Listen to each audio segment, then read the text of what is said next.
Thank you very much. How about a hand for the Spirit I Am Band under the direction of Georgia Kyle-Shiver? I'm so grateful. I am the place where God shows up. Say that with me. I am the place where God shows up. Tell somebody, you are the place where God shows up. And we have a very powerful expression of God with us this morning. In fact, she's here every Sunday. We're so blessed. After Easter last week, we talked about resurrection, how the resurrection happens for us every day when we're centered in the understanding and the realization that we are the place where God shows up. But then what? What's after resurrection? What do we do after we wake up to the truth of our being? Well, I asked somebody that knows better than me to share with us this morning. Now, some people call her Gigi. You might have heard her called Boom Boom. But we refer to her here as our dear Reverend Evelyn Wilson. So please give a big hand for our speaker this morning, Rev Ev, Miss Evelyn. Come on up. Thank you. This is, yeah, well, I got this on, so this is good. But I need this for my notes. Just to be out of the way. Okay. So you can see your beautiful face. All righty. Okay. Well, good morning. Good morning. How is everybody? Wonderful, wonderful. Everybody's looking beautiful. Thank you, thank you, thank you for being here. I know you didn't come out for me. You're here for yourself, but I thank you. You know, when Dale and I were talking last week about what happens after Lent, and I was thinking, what does happen after Lent? After prayer, what? After the Lenten season, what? What, if anything, am I able to let go of? Am I willing to continue to let go of? If I can think of it in a flash, then I haven't let go of it. It's still with me. But if I have to think, contemplate, what was it that I let go of? Then it's gone. It's gone. I've learned in unity that I cannot fool myself any longer. When I am about to have a breakthrough in my life, there's a chemicalization that goes on. I caught a cold. There were some things that I needed to do that I said during Lent I was going to let go of. And I kept hemming and hawing about it, letting it go, taking it back, letting it go, taking it back. And then I made a decision, I'm going to let it go. And what happened? I caught a cold. You know, there's some chemicalization going on. Now, I'm not concerned about the cold because I know what God is doing for me. God is saying to me, slow it down and do what is yours to do. And that is what I'm doing. Revelation versus realization. Revelation is already going on. Revelation is what is. Realization is whether I realize it or not. Am I willing to look at what is, change what is not working for me, incorporate what will work for me, and keep it moving? Only I can do that. I can come to unity for the next 50 years. I can listen to Dale. I can listen to tapes of Myrtle and the Fillmores. Nothing will do it for me. I will have to move my feet. And that is where I get stuck at times. But what I forget is that I'm a unitic. I'm a unitic. Okay? And I know I'm a unitic. So I know it'll work if I work it. It will work if I work it.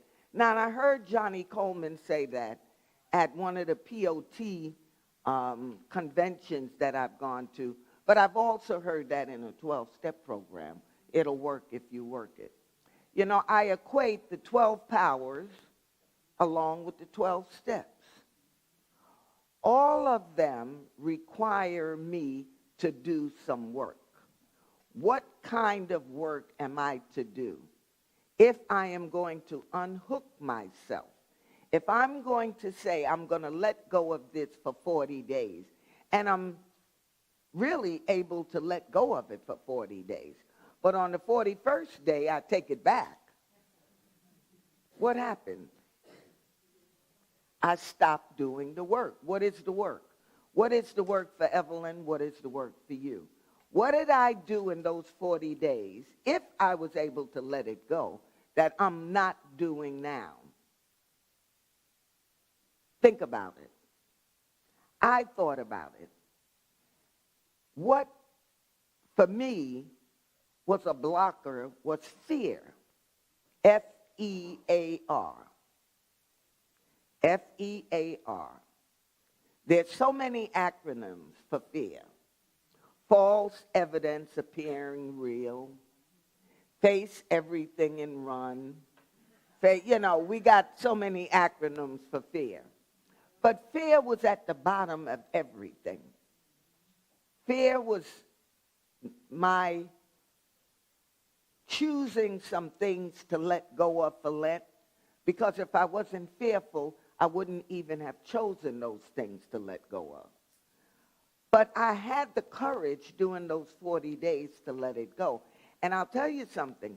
As we were nearing, like we got to the 37, 38, I started getting a little nervous. I said, uh-oh, the 40 days is almost up now, you know. I got to tell on myself, what am I going to do? Well, I look back. Where did the courage come from? To do it for 40 days. There's no difference between 40 days and 41 days if I'm honest with myself. So what I decided to do, and what you might decide to do, is to stick your big toe in the water and see whether when you pull it out, you still have it. Because one of my fears, and that's an acronym, is that if I put my big toe in the water, when I pulled it out, I might not have it. That's a fear. And you know what? I did it. I am continuing to do it, because one of the things that we learn in unity is that we have to trust God as we understand him or her or it, whatever it is that you believe in. Either you trust God or you don't. God is going to love us either way. It doesn't mean that God is not going to love me if I don't trust God. God is still going to love me. I am going to be the one behind the 8 ball if I don't move forward and do what is mine to do. So I thought about what I needed to do, some of the things, steps that I needed to take, and I decided I didn't have to take huge steps. I could take baby steps. But as long as I'm working on doing what is mine to do, without this unknown fear that something is going to happen, because something has already happened. That's why I'm fearful. It's already happened. The thing that I'm fearful of has already happened. And I'm still here. I didn't turn into a pillar of salt. I didn't, I'm still here. So why am I holding on to this thing? So I looked at it. Why am I holding on to it? Well, it's comforting. Some of it is very comforting. I can grab somebody who I know, because I'm not going to go to anybody who I think is not dealing with the same thing I'm dealing with. I'm going to find somebody who's in the same boat I'm in. And I'm going to talk to them about it, and I'm going to make sure that that person is going to tell me what I want to hear. I'm not going to talk to somebody who's going to try to talk me out of my fears. Because I'm going to get mad with them. Okay? And I'm not going to want to speak to them no more. Oh, they don't know what they're talking about and so on. I'm going to find somebody who's going to co-sign my you-know-what. And that's what we do. And as I do that, and I do that, and I do that, then before I know it, I'm back in the fear. I haven't moved. I haven't done anything. And I'm stuck. And I don't know about you, ladies and gentlemen, but I don't think any of us want to be stuck. I think the reason we come to unity, I know the reason I come to unity, is because I want to soar. I want to grow. I want to explore. I want to find out what I can do. What can I do with this life that God has given me? What can I do with it? How can I be of service to myself and to my fellow man? What can I do? And if I'm able to unhook myself from the fears that tells me that I can't do this because I'm too old, I can't do this because I'm too this, I can't do that, whatever, then I'm never, ever going to reach my goals. I'm never going to meet my expectations of myself. I am 83 years young. I got a job when I was 70 years young at Coastal State Prison. It's an all-male, minimum to maximum state prison in Garden City, Georgia. And I got that job when I was 70. I'm a social worker and a certified alcohol and drug counselor. I worked at that job for 10 years. I was 80 when I retired. And I am now working at Chatham County Jail. Well, I always worked at Chatham County Jail, but I picked up more hours since I retired. And my director said, when I retired from Coastal, she said, Evelyn, does this mean you're going to slow down? I said, I don't think so, you know. I am doing what I love. You know, don't worry. One of the things that used to block me was finances. Okay, finances. If I even thought that my bank account was falling below what I thought it should be, I went into panic mode. This shut tight. Nothing came in and nothing went out, and I was stuck. What I learned is that God will provide as long as you're willing to give of you, to give of yourself. One of the things that I did, and one of the things that you will do, doesn't matter how old you are, find a job that you love doing. It does not matter where it's at. It does not matter what society says. Apply for it if you like doing it. Go apply for it. If you think, because your ideas are from God, the revelation is the idea. The realization is what you do with it. The revelation for me was I wanted to work with alcoholics and addicts, and I knew that right off the bat. I've been doing that for over 45 years. I will do that as long as I'm breathing. Didn't matter to me whether it was in prison, jails, detox, outpatient, churches, community centers, it didn't matter. As long as it was somebody struggling with addiction, I was willing to work with them. I will never be without, I'm 83 years young. I will never, ever not have a job. If I speak here next year, this time, I'll be 84, and I will still be working somewhere with alcoholics and addicts. I love what I do. Find a job that you love doing. Kyle loves playing the guitar. He earns a living from playing the guitar. Now, he might have side jobs or whatever, but his main gig is playing that guitar. That's what he practices. I practice. I don't just say, well, I want to help alcoholics and addicts. So I go to classes, I go to conferences, I keep up with the new technology and the new methods. I keep up with the new drugs that is out, what it does to individuals. I do all that because I love what I do. That is the revelation. The realization is that I'm willing to do it. What are you willing to do? Lent is over.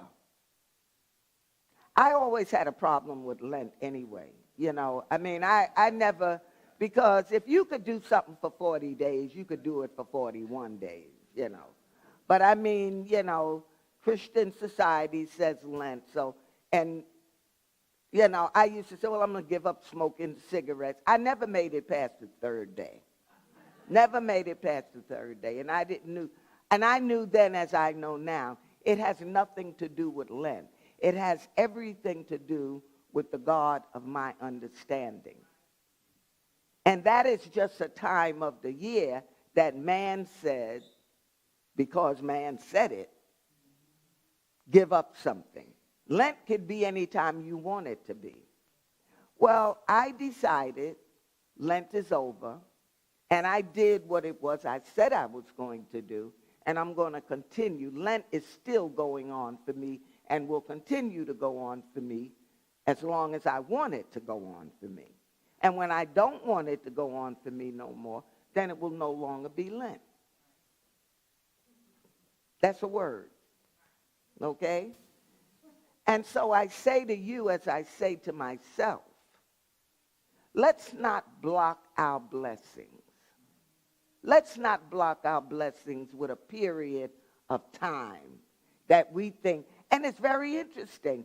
A lot of us could give something up for that 40 days. And then come the 41st or the 42nd day, and what happened? We're the same person, living in the same house, wearing the same clothes, going to the same jobs. What happened? Think about it. You happened. I happened. I am what's happening. That is what's happening. So I intend to live in Lent as long as I live.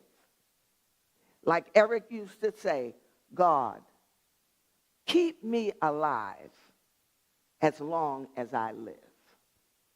Let me be alive as long as I live. I don't care about my age. I let other people worry about it. You should hear them. Everybody at that jail. Come here, Miss Wilson. Tell them how old you are. And I tell them. And they all say, oh. And then one lady want to get me a boyfriend. I got an older guy. I don't want no old man. I said, if you going to get me a boyfriend, at least